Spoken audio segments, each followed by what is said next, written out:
元妖火。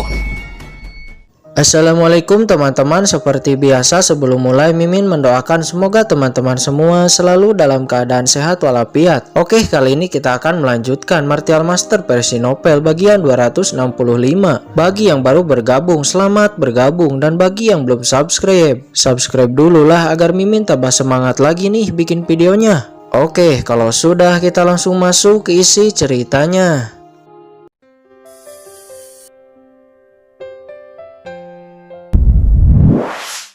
Kamu pikir saya tidak berani kepadamu? Kata geng Dewan menyeringai marah. Aura wujudnya menyebar keluar. Tian, saya berikan kamu kesempatan terakhir. Cepat serahkan anak itu dan saya akan melupakan masalah ini. Maaf, saya tidak bisa melakukannya. Jika wakil komandan geng Dewan tidak ada lagi kepentingan di sini, silakan pergi, ucap Kapten Tian. Oke, Tian Tan, kamu pasti menyesal karena telah melakukan hal ini. Ayo pergi. Kemudian geng Dewan dan bawahannya dengan marah pergi dari sana.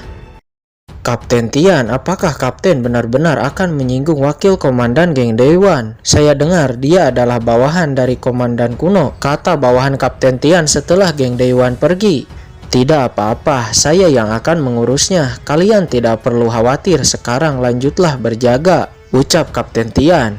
Di sisi lain, Qin Chen juga terus melihat adegan Kapten Tian membela dirinya.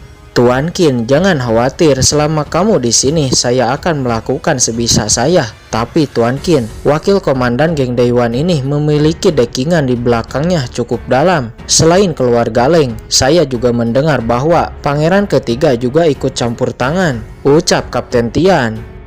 Apakah kamu yakin saya dan pangeran ketiga tidak memiliki keluhan apapun? Mengapa pangeran ketiga ikut campur tangan? Tanya Qin Chen yang nampak mengerutkan kening. Informasi ini saya dapatkan dari seorang teman yang bekerja di bawah wakil komandan geng Dewan. Jadi saya dapat menjamin bahwa informasinya tidak akan salah. Adapun soal alasan mengapa pangeran ketiga campur tangan, saya tidak mengetahuinya. Tapi mungkin karena asal-usul Tuan Qin dari 5 kerajaan. Karena pangeran ketiga ini sangat memperhatikan asal-usul. Bahkan dulu dia mengajukan proposal untuk membasmi kota kumuh Xicheng karena dianggap hanya sampah. Namun itu ditolak oleh Kaisar. Qin Chen juga teringat bahwa pangeran ketiga inilah yang menolak murid dari 5 kerajaan untuk memasuki Akademi Bintang Kaisar hanya karena asal-usulnya. Karena pangeran ketiga ini berkali-kali mencari masalah dengan saya dan bekerja sama dengan keluarga Leng, maka saya akan melawannya dan tidak akan memberinya wajah, kata Qin Chen dengan sorot mata yang tajam. Tian, kamu sangat berani menyinggung saya. Lihatlah apa yang akan saya lakukan kepadamu, kata wakil komandan geng Dewan yang nampak masih sangat marah di saat sampai di ruangannya. Wakil komandan geng, ada seorang master alkemis bernama Xiaoya di luar. Dia diutus oleh Tuan Papiliun Pil untuk meminta melepaskan tahanan Qin Chen, kata seorang penjaga melapor seraya membungkuk dan memberikan token Papiliun Pil. Jangan hiraukan dia, bilang bahwa tahanan Qin Chen tidak bisa dilepaskan. Baik Tuan, kata penjaga itu. Hanya Papiliun Pil, beraninya ingin meminta kami melepaskan Qin Chen. Bahkan mereka hanya menguasai 20% dari pasar jauh dibandingkan keluarga Leng, ucap geng Dewan mencibir. Beberapa saat kemudian penjaga yang tadi sudah keluar tiba-tiba masuk lagi. Apakah kamu tidak mengusirnya? Mengapa kamu kembali lagi? Kata geng Dewan yang nampak suasana hatinya saat ini sangat buruk. Wakil komandan, ada orang lain yang meminta bertemu dengan wakil komandan. Orang lain? Siapa itu? Ucap geng Dewan. Orang ini adalah utusan dari aula senjata istana. Dia diutus untuk meminta melepaskan tahanan Qin Chen, kata penjaga itu. Apa? Mengapa aula senjata juga ingin membebaskan anak ini? Katakan saja bahwa Qin Chen adalah pelaku kejahatan serius. Departemen penjaga kota tidak bisa melepaskannya, dia akan dihukum, kata geng Dewan. Baik Tuan. Lalu penjaga itu undur diri. Namun beberapa saat kemudian, sebelum geng Dewan bisa beristirahat, tiba-tiba penjaga itu masuk lagi. Wakil komandan geng, ada orang lain lagi di luar yang ingin bertemu dengan wakil komandan, kata penjaga kota itu yang nampak mulai pucat. Apa orang lain lagi? Siapa lagi itu? Pria itu berkata bahwa dia adalah manajer Tanah Suci Darah. Dia juga diutus untuk meminta kita melepaskan Qinchen. Apa Tanah Suci Darah memohon untuk Qinchen juga? Kata geng Dewan yang terkejut lalu secara refleks berdiri. Katakan kepadanya bahwa saya sedang tidak ada di sini. Katakan juga bahwa Qinchen adalah tahanan berbahaya, jadi tidak bisa dibebaskan begitu saja. Kata geng Dewan yang nampak segan kepada Tanah Suci Darah dan tidak ingin menyinggungnya begitu saja. Baik Tuan.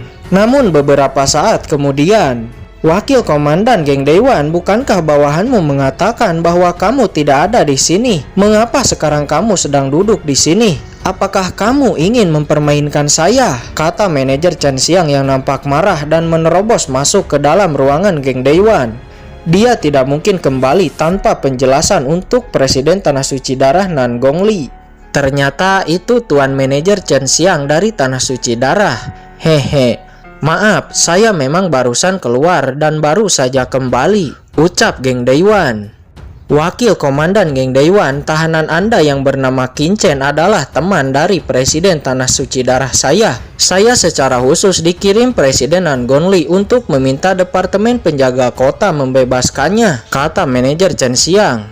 Manajer Chen Xiang mengenai itu, maaf, saya tidak bisa mengabulkannya. Qinchen ini adalah pelaku kejahatan berat. Orang ini sangat kejam dan berbahaya. Departemen Penjaga Kota tidak boleh memihak siapapun. Jika saya melepaskannya begitu saja, Departemen Penjaga Kota tidak akan memiliki reputasi di masa depan. Saya masih banyak pekerjaan hari ini, jadi silahkan manajer Chen Xiang untuk pergi. Kalian berdua bawa manajer Chen Xiang ini keluar, kata geng Dewan. Oke, saya juga telah mengetahui kasus ini. Ini seharusnya adalah keluarga Leng, tapi kamu juga harus tahu konsekuensinya. Hanya seorang wakil komandan saja berani berperilaku seperti ini, kata manajer Chen Xiang yang nampak sangat marah.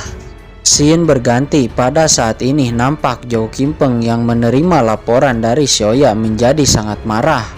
Dia hanya wakil komandan penjaga kota, mengapa dia begitu berani? Siapa yang memberinya keberanian itu? Kata Zhou Qimpeng. Yang memberinya keberanian adalah keluarga Leng. Wakil komandan itu beraliansi dengan keluarga Leng. Keluarga Leng dan Papiliun Pil kita sama-sama menjalankan bisnis pil obat. Keluarga Leng hampir menguasai pasar pil obat, sedangkan Papiliun Pil kita hanya menguasai sedikit. Itulah yang membuat keluarga Leng sangat sombong, kata Xiaoya. Zhou Qimpeng tertegun. Pada awalnya dia tidak ingin terlibat dalam perebutan kekuasaan seperti ini. Namun sekarang dia sadar karena dirinya kurang andil dalam bisnis Papiliun Pil. Jadi sekarang pasar hampir dikuasai oleh keluarga Leng yang membuat Papiliun Pil sampai direndahkan seperti ini. Ini memang kesalahannya, namun sekarang bukan saatnya menyalahkan diri sendiri. Yang terpenting sekarang adalah menyelamatkan Qinchen. Karena dia begitu berani, saya akan melihat sampai di mana keberanian Departemen Penjaga Kota ini untuk melawan Papiliun Pil. Xiaoya, segera sampaikan perintah saya. Kita akan melakukan rapat bersama semua penatua. Kita akan menghidupkan lagi reputasi Papiliun Pil. Dan kita juga akan menghentikan semua transaksi dengan keluarga kekaisaran. Dan juga keluarga kekaisaran harus menyelesaikan tunggakannya saat ini juga, kata Zhou Qimpeng yang marah. Tuan Papiliun Pil, apa tidak salah jika kita memutuskan kerjasama dengan keluarga kekaisaran? Bukankah keluarga kekaisaran akan beralih dan bekerja sama dengan keluarga Leng? Dan ini justru malah akan mempersulit kita untuk membebaskan Qinchen, ucap Xiaoya.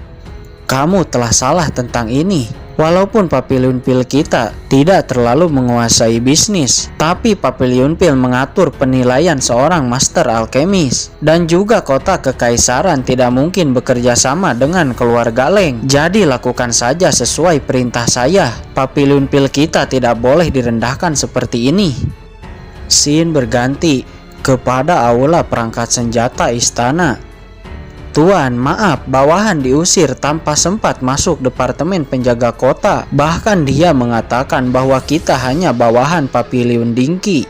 dan tidak ada kualifikasi untuk membebaskan tahanan Departemen Penjaga Kota, kata Diaken yang diutus Aula Senjata. Bajingan, terlalu sombong. Departemen Penjaga Kota ini tidak memberi wajah sedikit pun kepada Aula Senjata kita. Karena Departemen Penjaga Kota ini sangat berani. Sekarang kirim surat ke Papiliun Dingki untuk memutuskan kerjasama dengan keluarga kekaisaran, kata Yellow Hongtao yang benar-benar sangat marah. Baik, Tuan. Scene kembali berganti kepada kediaman Tanah Suci Darah. Tuan, wakil komandan Departemen Penjaga Kota itu sangat arogan, bahkan saya diusir dan tidak memberi wajah terhadap Tanah Suci Darah kita, kata manajer Chen Xiang yang baru sampai di sana dan langsung melapor. Bagus, sangat bagus. Seorang wakil komandan kecil juga berani mengatakan itu, menghina Tanah Suci Darah saya hanya karena keluarga Leng. Baiklah, saya akan datang sendiri ke istana kota. Apakah dinasti Wei besar ini sudah tidak lagi membutuhkan Tanah Suci Darah kita? Jika memang begitu, saya akan memindahkan Tanah Suci Darah saya ke dinasti lain, kata Presiden Nang Gongli yang nampak sangat marah sampai-sampai pergi sendiri ke kota kekaisaran untuk memastikan. Dia pun kemudian dengan marah bergegas menuju kota kekaisaran. Pada saat ini, 3 kekuatan besar menargetkan kota kekaisaran karena Departemen Penjaga Kota hanya departemen yang berdiri di bawah dinasti Dawei. Scene berganti memperlihatkan seorang pria yang nampak cukup lelah karena mengurus persoalan politik. Pria itu adalah Kaisar dinasti Dawei yang diketahui bernama Liu Xuanrui. Kultivasinya sekarang berada di Martial King setengah langkah. Yang mulia, ada berita buruk, kata seorang pria tua yang buru-buru datang yang diketahui bernama Pei Leng. Dia adalah pemimpin dari Master Alkemis Kekaisaran. Tuan Pei, apa yang terjadi sehingga Tuan Pei sangat panik?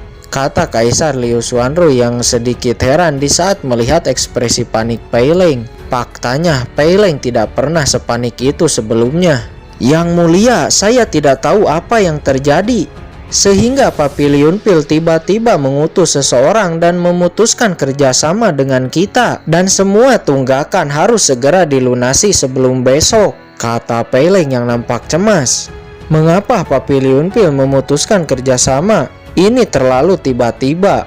Apakah Master Alkemis kita ada yang menyinggung Papiliun Pil? Kata Kaisar Liu Xuanrui. Yang mulia, Anda mengenal saya. Untuk menyinggung Papiliun Pil itu tidak mungkin, ucap Pei Leng. Kalau begitu, apa yang terjadi sebenarnya?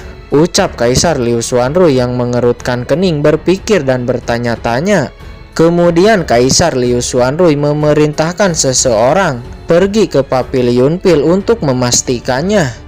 Yang mulia, ini tidak baik, kata orang lainnya yang bergegas menuju ke hadapan Kaisar Liu Xuanrui dengan panik. Oke guys, sudah dulu ya. Jangan lupa subrek biar lanjut terus ceritanya. Bagi yang sudah subrek, mudah-mudahan dimudahkan rezekinya. Mimin undur diri. See you next and goodbye.